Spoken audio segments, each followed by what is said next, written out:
What's going on, everybody? Welcome into another episode of the Fantasy Football Busters podcast. We are recording this on Thursday morning, October 13th. My name is Eric, and my wonderful faceless co host over there, his name is Will. We're doing a start sit video today. If you've joined us for any of our previous start sit videos, then you already know the deal. You know why he's not on camera yet. But if you haven't joined us before, so let me explain it to you. We make these start sit videos for you guys to try to help you make the most informed, best decisions when it comes to setting your lineup each and every week. We do that by putting a bunch of players in this list that we think are kind of borderline flex plays, or even some guys that are typically ranked higher than that, but that we're a little bit concerned about coming into this week. So if you get any value from this video, if you enjoy this, if you find this helpful, please drop a like, subscribe to our videos. That would help us out a lot and would be very much appreciated. And if you want your personal start sit questions answered, hit us up in the comments. We'd be more than happy to do that for you. So thank you for that. I'll get back to my explanation. So we do these videos for you, but we also want to make it more fun and exciting for us. So we made it a competition. Whoever gets the most right wins, and whoever loses has to show up to the next episode wearing a costume or a hat or a mask. We don't really have any rules as to what it has to be. It just has to be funny. So I haven't seen it yet. You guys haven't seen it yet. Will, I'm pretty excited to see what you got going for this week. Yeah, you ready? Oh yeah. What's going on, motherfuckers? Oh, yo, what is that? Hell yeah, this is my mask, man. This is my real face. This is your real face? Yeah, this is me. I Yeah. love showing your true colors. Hell yeah, dog. A little bit of spooky season, you know what I'm saying? Just getting a little Heck spooky yeah, with it. man. We're getting close. We're coming up to Spooktober. Well, we're already in Spooktober, We're but in Spooktober, baby. almost to Halloween. You love to see it. How's that mask feel? You hot yet? I can't see shit, so we're gonna see how this goes. All right. We'll do our best to get through it. We got our week 6 sit starts coming right at you. We'll start at the quarterback position. Will, do you want to start us off, or would you like me to start us off? I'll let you start this one off. Okay. All right. I do think this is one of the hardest ones to begin with, so Hell yeah. fair play. We got Justin Herbert going up against the Denver Broncos, or Geno Smith taking on the Arizona Cardinals. Um, it seems like it should be easy. It shouldn't be that hard. I don't want to get too cute. Obviously, Justin Herbert was drafted, as like the number 2 fantasy quarterback this year in most fantasy drafts. It seems blasphemous not to pick him here, but he's been fairly disappointing. Also, Denver has been, I think, the third ranked defense against fantasy quarterbacks so far this season. Geno Smith, on the other hand, has been balling. His past 2 weeks, especially, he's gone over 30 and close to 25 points. I don't think Justin Herbert has gone over 23 points a single time this season. And Arizona's defense is definitely easier to move the ball on than Denver's. It seems crazy, but I'm going to go with Geno Smith here. Yeah, I'm gonna go ahead and just let everybody know I'm gonna mirror that sentiment. I'm going Geno Smith as well. He's sort of just the guy everybody's kind of written off going into this year. People are still kind of writing him off, even though he's the QB6 in fantasy. And it's kind of like you said, Denver's defense is shaping up to be a top 3 defense in the league right now, especially against the pass. And the Arizona Cardinals have looked extremely just beatable this whole season. So, yeah, Geno Smith, I feel like he's the smart nod in this situation. Dig it. We're in agreement there. And we can move on to the running back position. We got Joe Mixon at New Orleans going up against the Saints, or Kenneth Walker, also, in that Seattle game going up against Arizona. This Okay. one I'll drop to you. Yep, sounds good. This is one of the weirder ones as well because I believe Joe Mixon going up against the Saints, I believe they're the 10th best defense against the run, and the Cardinals are somewhere like 11 to 12. So in terms of the defenses they're facing, it's going to be pretty similar. But in this instance, I'm probably going to go Kenneth Walker. He was outpaced by DJ Dallas last week in the passing game. I don't think Kenneth Walker got involved at all in the passing game. But with the way Seattle's been playing this year, I don't see too many situations where they just have to abandon the run game completely.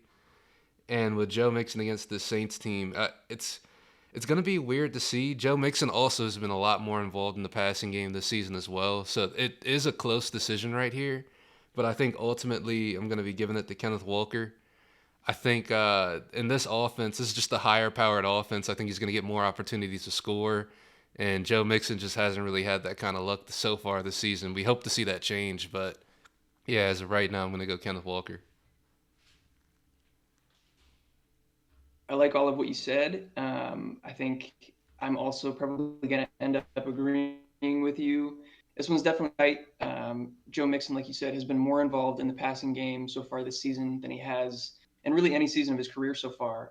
But in the past couple weeks, we've seen that start to decline a little bit. Samaje Perine has gotten more involved on third downs and in passing down situations, which you hate to see from a fantasy perspective. And Kenneth Walker, this is going to be his first opportunity to be the bell cow, to be the lone guy in this offense. He showed that he's clearly capable of breaking off long runs. Even last week, after Rashad Penny went down, he went for like 60-yard run or something like that, and ended up scoring, I think, like 14 or 15 fantasy points on only 8 touches. So he's clearly going to be really efficient. And I think that this offense is going to move the ball. He's going to have scoring opportunities. So yeah, with that all being said, I think I'm going to agree with you and go Kenneth Walker. Nice, nice, nice.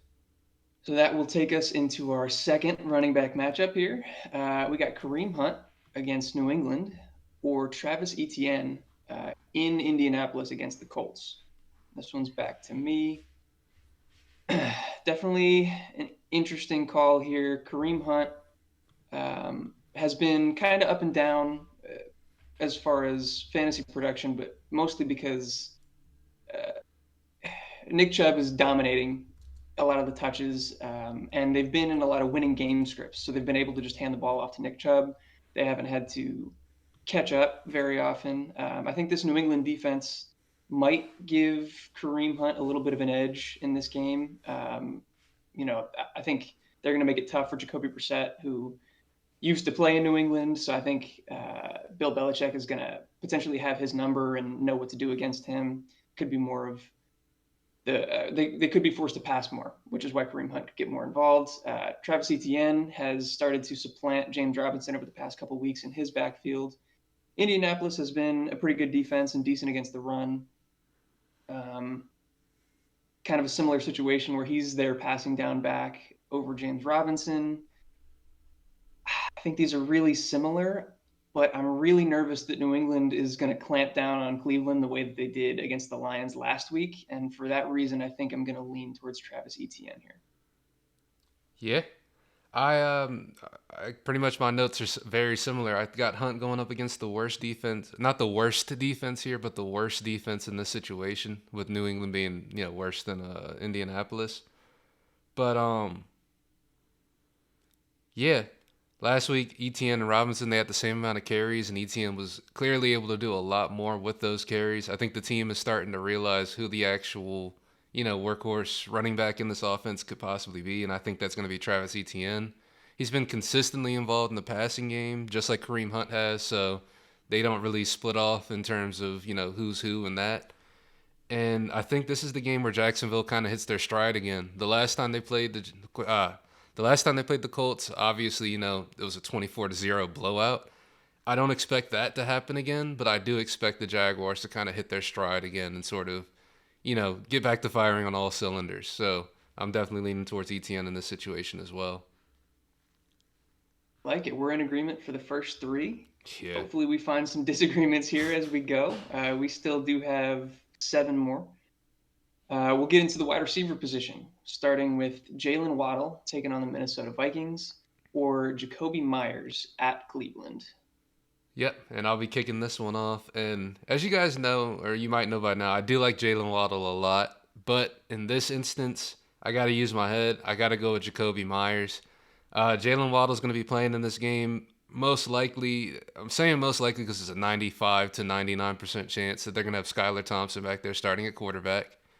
Last week, Jalen Waddle got targeted only 3 times. They've been kind of struggling. Jalen Waddle's been dealing with a little bit of injury issues as well as of recently, so we're not really sure if he's even at 100% right now.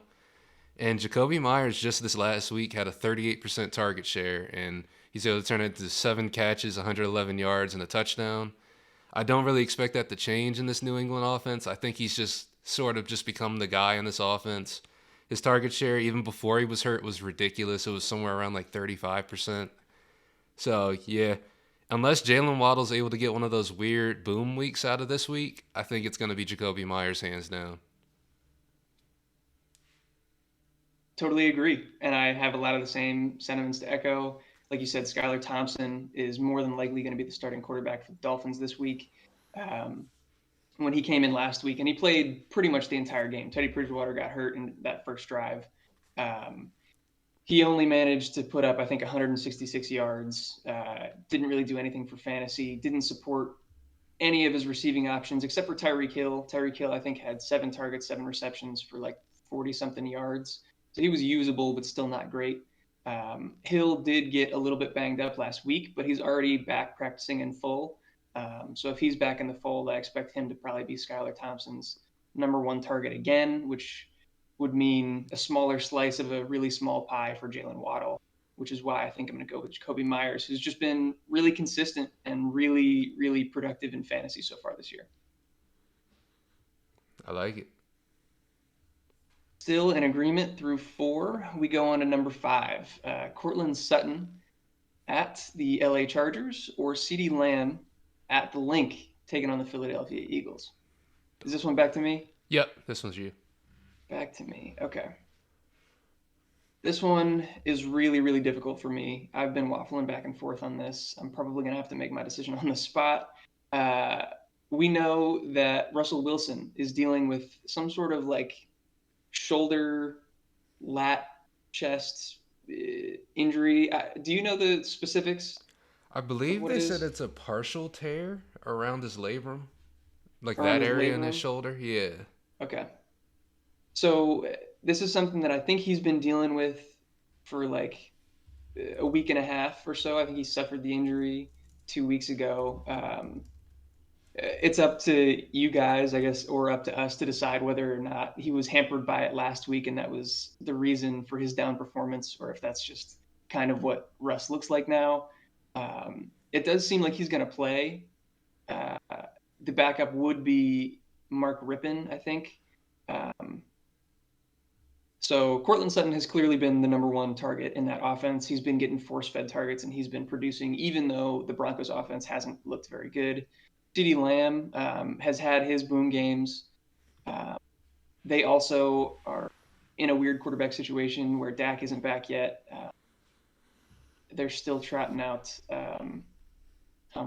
Cooper Rush. Still trotting out Cooper Rush, their starting quarterback right now. He's been up and down. He had a bad game against the Rams last week, and that showed in CeeDee Lamb's performance as well. I think I'm just going to let the defenses decide this one for me, where Philly has been locked down. They've been really, really good. Their pass rush is good. I think it's going to give Cooper Rush trouble. Their corners have been pretty locked down as well, and that might make it difficult for CeeDee Lamb. So I'm going to go Cortland Sutton against the Chargers here. Yeah, and it's looking like we're going to stay in agreement for yet another one. I've got Cortland Sutton as well. The Broncos have seen their fair share of, struggles throughout the season. Lord knows I've talked about it a lot on this podcast. But the one fact is that since week 1, Cortland Sutton's target share in this offense has been at least 28%. Now, have those been a meaningful 28%? That's up for you to decide. But at the same time, it's like Eric said, this Eagles defense has been a lot better than why am I blanking right now? Yeah, than the Chargers defense. Obviously, Chargers defense dealing with a lot of injuries so far this year. But yeah, even though Cortland Sutton has not dangerous throwing him the ball, I just think that favorable defensive matchup and that target share is going to win out. And I think Cortland Sutton is due for a bounce back pretty soon. Yeah. Yeah, we'll stay in agreement there. Yeah, this Chargers defense has just been Swiss cheese, man, on the ground and through the air. It's been rough, and kind of unexpectedly so. Like, they brought in a lot of big names this offseason. We thought that they were going to be a pretty good unit overall, but it just hasn't been the case. Yeah, the first year that Derwin's actually there and healthy, this is what they do with it. It kind of sucks to see. Disappointing for sure. So that will take us into our final wide receiver matchup. We got DK Metcalf taking on the Arizona Cardinals, or Chris Godwin in Pittsburgh taking on the Steelers. Now, and then I'm kicking this one off, right? Yep. So I was looking at this matchup because I thought this was a tough one as well because DK Metcalf, he's quite frankly in the better offense, even though he kind of shouldn't be. The Buccaneers offense should be better than the Seahawks offense, but they haven't been yet. But I think that is going to change this week. Pittsburgh against wide receivers, they're the 32nd worst fantasy team against the wide receiver position. I believe 29 against quarterbacks. I don't know how that quite shakes out to be like that, but you know, it's a really bad defense against the pass. Yeah, they're struggling. And Chris Godwin still over these past few weeks has gotten a really good target share in this offense. When it comes to DK Metcalf, he's seen a lot of big plays. He's seen a lot of good looks, a lot of meaningful looks from Geno Smith. And this Arizona Cardinals defense isn't the best in the world either. But I am just kind of looking at how bad this Steelers defense is, how good Chris Godwin is, and how good the Buccaneers should be. So with that, I'm going to take Chris Godwin in this instance. I think he's going to have a good bounce back week as well. I hate to say it, but I agree with you again. 6 straight. I'm also going to take Chris Godwin. Both of these guys have looked pretty good. Chris Godwin has yet to get over 10 fantasy points in half PPR scoring, but I think that that's going to change this week. I think he's set to ramp up and start really popping off, especially like you said against a really, really bad Pittsburgh defense. Also, on the other side, DK Metcalf is going up against Arizona, who we mentioned briefly in the weekly recap video that we just put out. So if you want a more in-depth explanation, go check that one out. He's going up against Arizona, and although Arizona's defense as a whole against the pass hasn't been very good, they've been really, really good about shutting number one wide receiver options down on their opposing teams.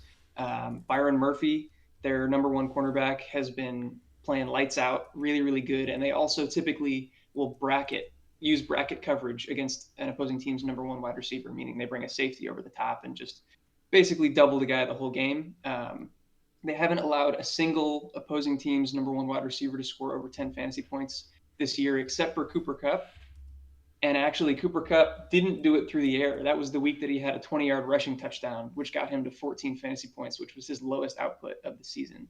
So that's my little in-depth breakdown of the Arizona defense and the way that they play at number one wide receiver. So that's my reasoning for being a little bit down on DK Metcalf this week, and I like Chris Godwin a lot.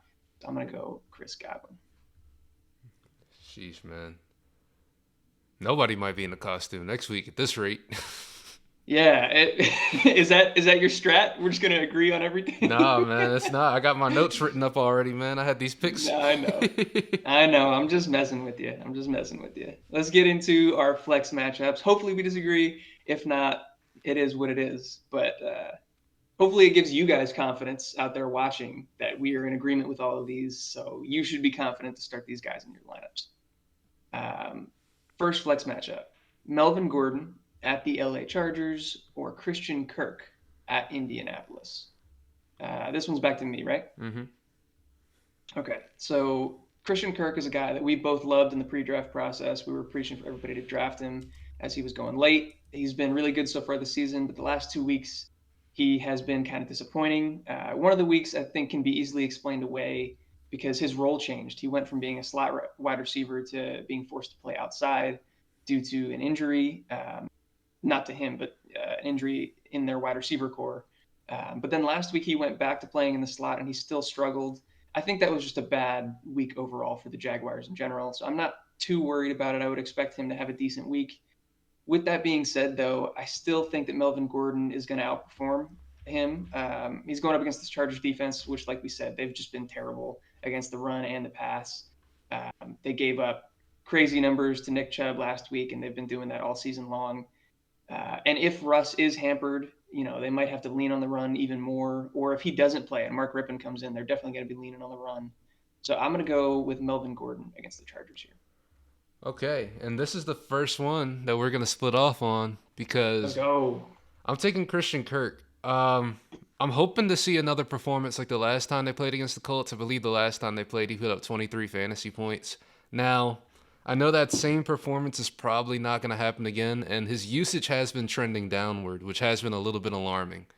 But I do think that, like I said earlier with ETN, I think this is a big bounce back week for the Jacksonville Jaguars. I think this is the week where Christian Kirk starts to get more looks again as well.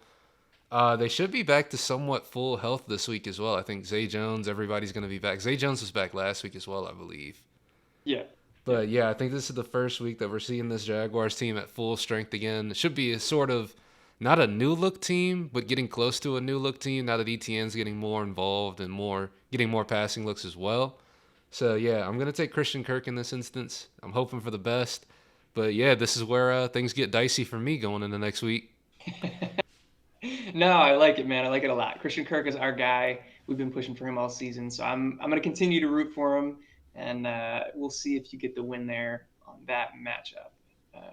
We'll go to our next flex matchup between Devin Singletary taking on the Kansas City Chiefs in Kansas City, or Rondelle Moore at Seattle taking on the Seahawks. Who's leading this one? That would be me on this one. You're taking it. Okay, cool. Yeah, and this is one of the more tough ones as well. Eric's really good at putting these together because none of these are easy. But in this instance, I'm actually gonna go with Eric's school of thought. I know a lot of you guys have been, if you've been watching, you may have heard him say this before already. But Devin Singletary, usually a good player to start in competitive games. And against this Kansas City offense, I think this is going to be one of those competitive games that he's going to get more involved in. Rondelle Moore, he has had very good usage over the last 2 weeks.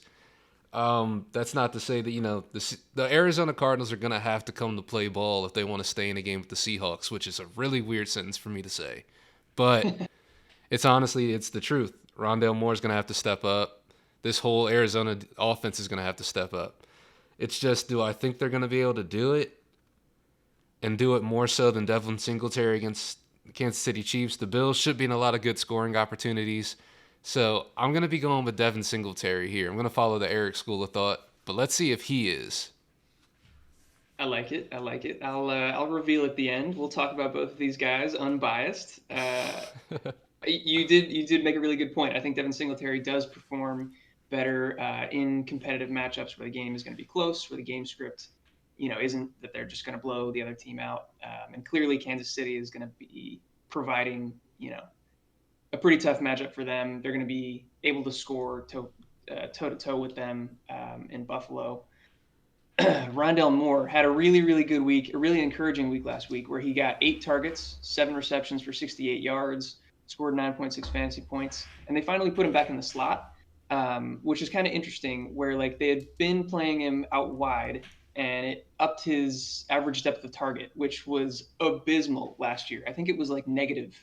He had a negative ADOT last year, which is ridiculous, almost unheard of, except for like running backs. But that bumped all the way up to like 9 or 10 yards average depth of target. It dropped back down, not into the negatives, but I think to like 3-ish yards as his depth of target as he's back in the slot. I think it probably still suits him better. He's just going to win more matchups in the slot, being the size that he is, than he would out wide against number one corners. So I think he's trending up. Rest of season, although DeAndre Hopkins is going to come back, so that could affect things as well. It's definitely close, but no, I'm going to go Devin Singletary here as well. I think he's going to have more opportunities to score, and I think they're going to use him a lot in the passing game as well. So we're going to go Devin Singletary. Oh yeah. And then our last flex matchup on the board here, we got J.K. Davins at the New York Giants, or Amari Cooper taking on New England. And this one's me, back right? to me. Is this you? Oh. Yeah. No, I just went second. Yeah, this is you. I'm sorry. Yeah, okay. My bad. No, you're good. I've been forgetting all of these also. But yeah, this one's back to me. So J.K. Davins has been up and down these past couple of weeks since he's come back healthy after his knee injury. He had a big game 2 weeks ago where he put up over 20 points. He got in the end zone twice. Last week, he didn't have quite the touchdown luck. He didn't get in the end zone.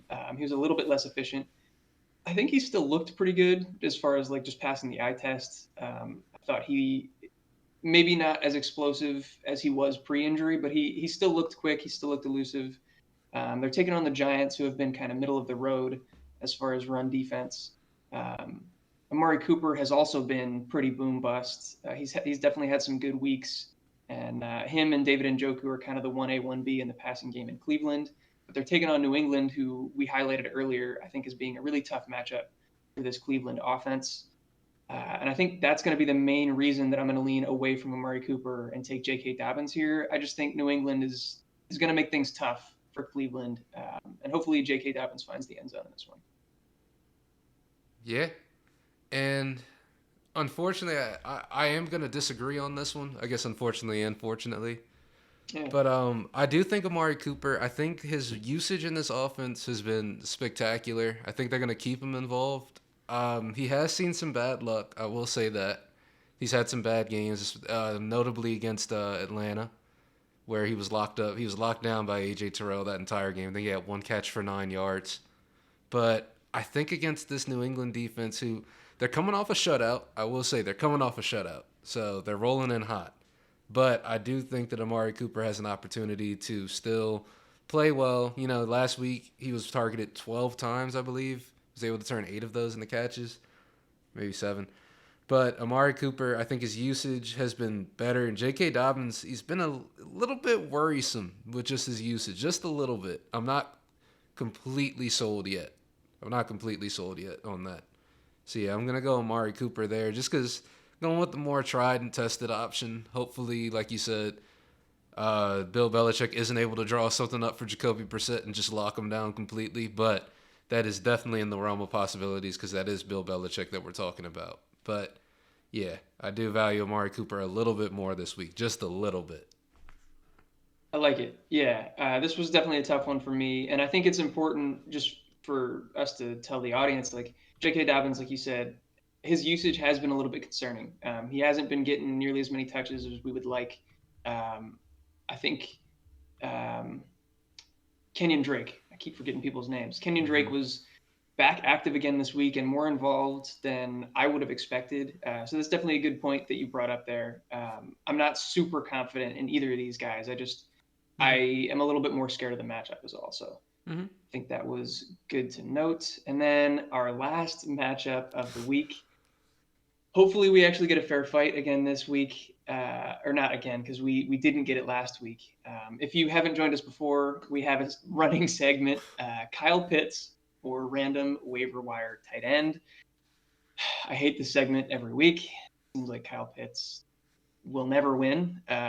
Hopefully, he's healthy and is able to actually participate in this matchup. But he's going up against the San Francisco 49ers, who have been absolutely locked down, one of the best defenses in football.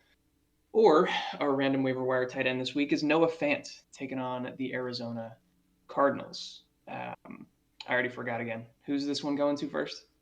This one is me. Okay. This is me. And, you know, I'm going with my heart and I'm not going with my head. I'm going to go Kyle Pitts. This Okay. 49ers defense, I'm not going to say they're banged up, but they did lose Emmanuel Mosley last week, so that is going to have some sort of impact going into this week. But, you know, I'm sitting here talking about defenses like they matter. I'm just hoping that they throw the ball to Kyle Pitts because if Kyle Pitts against Noah Fant, there's so many other people to catch the ball in Seattle. If Noah Fant is somehow able to just be a viable option with DK Metcalf, Tyler Lockett, you got Will Dissly, who actually played okay. He's been playing okay this week. You got Colby Parkinson, who's been a part of that person on that team who's been getting targets. If Noah Fant is able to get through the 4 other options that he has to go through to be a better fantasy option than Kyle Pitts, I've lost all faith in Kyle Pitts at that point, I think. Yeah. Yeah, I'm really glad that you took Pitts. I'm also going to take Pitts, and I was really worried to have to be the only one supporting him this week. It hasn't worked out for me yet so far. Um, yeah, Noah Fant has been really bad. I don't think he's scored over 6 half PPR fantasy points so far this season. Nope. Um, and yet still, he has outscored Kyle Pitts on the season. It sucks. The season sucks. I don't know what they're doing out there in Atlanta. But yeah, I'm gonna go Kyle Pitts. Again, like you said, I'm going with my heart, not necessarily with my head. I'm hoping that maybe just because of the way that this defense is, because of their ferocious pass rush, and their secondary has been better, that they're gonna have to throw to the tight ends, to the running backs, do the short and intermediate stuff, and not have time to go deeper down the field or whatever. Hopefully Kyle Pitts gets involved that way. So that will wrap up our week 6 sit start video. I hope you guys enjoyed. If you got something from it, please leave us a like. That would be very much appreciated. It helps us out a lot. Subscribe if you want to see our videos coming in the future. Man, you look creepy as shit. You got something to say, Mask Boy? You're just going to be creepy. All right, well, I'll keep my spiel going. If you stuck with us till the end, I love you. Very much appreciate you. Also, if you want your start sit questions answered, your personal ones, drop them down in the comments below. We would love to answer your questions. That's what we're here for. Yeah, Will, you got anything else left to say to the people before we get out of here? Nah, man, if you made it this far, we love you. Appreciate you for watching. Make sure you check out our other videos. Make sure you check out our injury recap just so you can, have an idea of who's hurt, who's who this week. Yeah, it's just going to be another great week of fantasy coming up. Hopefully. Hopefully Kyle Pitts isn't on this list next week, Heck yeah. I definitely hope so. And also, I almost forgot, check us out on our other social platforms too. On Twitter, Mm-hmm. We're out there tweeting out before all the games, getting you guys ready for NFL Sundays. And also on TikTok, we're starting to post more videos on there. We're getting some traction, so go show us some love over there as well. We appreciate you. We love you. Thank you for sticking with us, and we'll catch you in the next video. Peace. Peace.